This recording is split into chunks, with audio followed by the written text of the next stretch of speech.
Actually, and obedience, if we say obedience destroys you, in that case it is good. Ultimately you have to be destroyed. Actually it is. If obedience is a tool to destroy you, that's a good thing. Because ultimately you have to destroy yourself.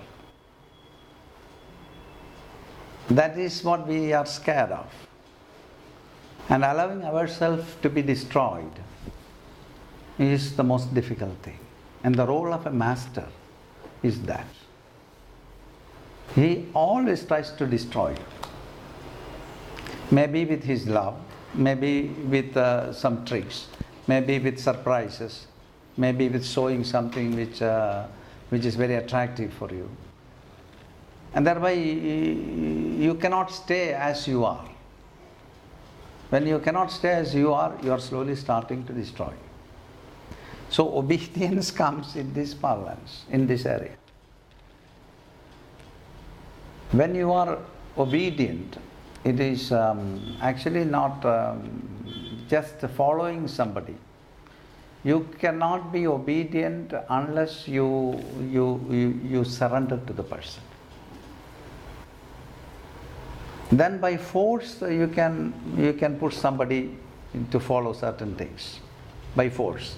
That will not stay a longer time. If you subject because you have a great rebellion. All human beings have a great innate rebellion inside, and that is the tool for exploration.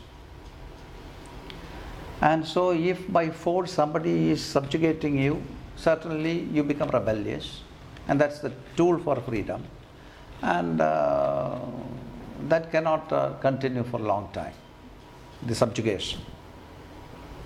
I don't consider that as obedience. You see something great,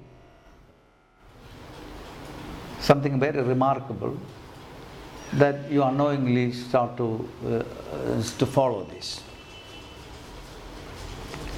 And that is when you start to follow means you are submitting yourself. When you start to submit yourself, certainly everything which is there will come to you. Because in spiritual communication, more you get identified with the person whom you are moving with, the person in the sense the master whom you are moving with, everything which he knows he will communicate to you.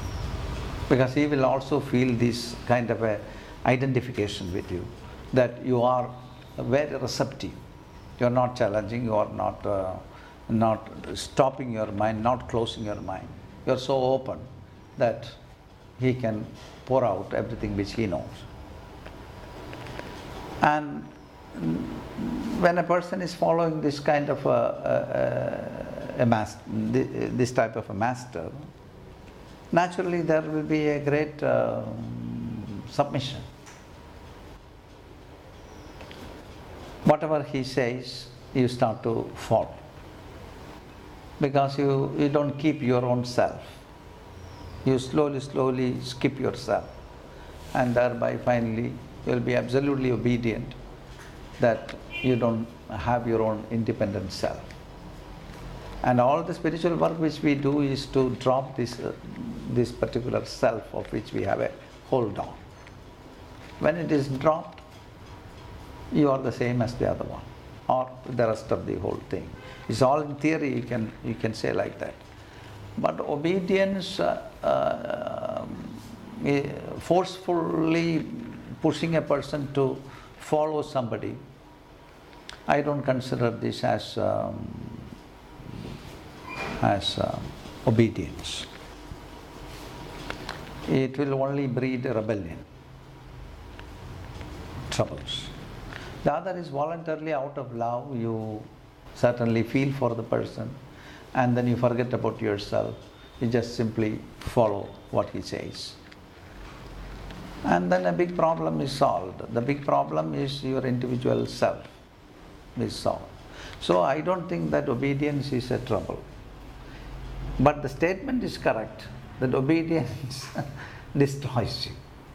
If you really become obedient due to self-surrender, certainly you are already destroyed. And then when you are destroyed, then the only possibility is realization.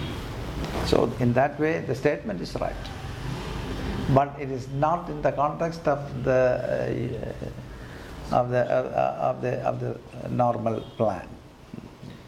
Obedience destroys you. That means it is a negative thing, so don't be obedient. It's not in that respect one should take. Obedience is a very positive thing because it slowly elevates you to a wholeness, not keeping a separate identity. And that may be a better understanding about obedience and destruction.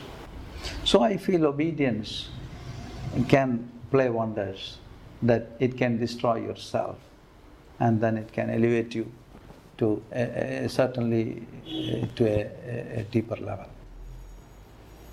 And this is my experience. That's why I said that finally it is you need to destroy yourself, your mind, your challenges, your rational mind. Everything needs to be destroyed. And they help. Some of them by argument, some of them by love. And the master whom I was saying, he was by his love, he defeated me totally. Incredible.